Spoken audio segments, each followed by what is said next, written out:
All right, guys, our first exercise for the acceleration strength is gonna be a sled push. So the sled works well because it's gonna put you in the exact acceleration position that you need to be during the sprints, and it's a resisted run. So it's like a special strength movement to help with acceleration.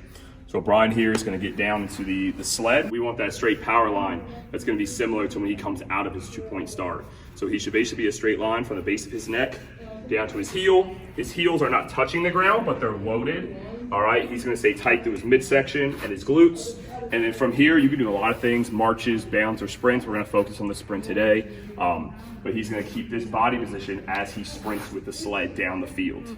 All right, guys, the second movement that we're gonna use for our acceleration strength series is going to be an isolation movement. So we're gonna do a hip flexion hold with a little bit of band resistance. So for this, all you need is a wall.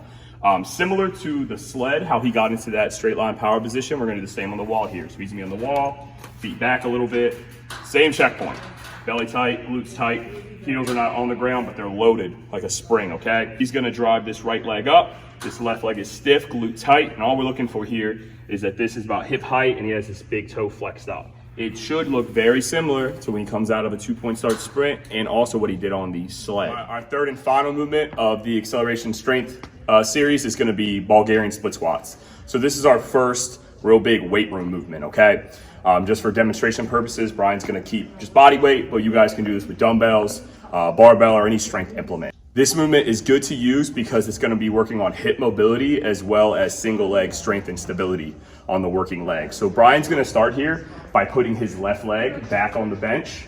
All right, you wanna make sure that your foot is out a little bit. So Brian, put that left foot back down and bring this out some more. There you go, so we have a wide base. Basically, we just want that knee to push this maybe a little over the toe. You don't want it to go excessively over the toe, and you don't want it too far back. So Brian's gonna either keep his hands at his chest or hands on the hips for balance, and all he's gonna do is drive this back knee down and back. So as he goes down, we're working hip mobility on this side, and he's getting strengthening off his right leg.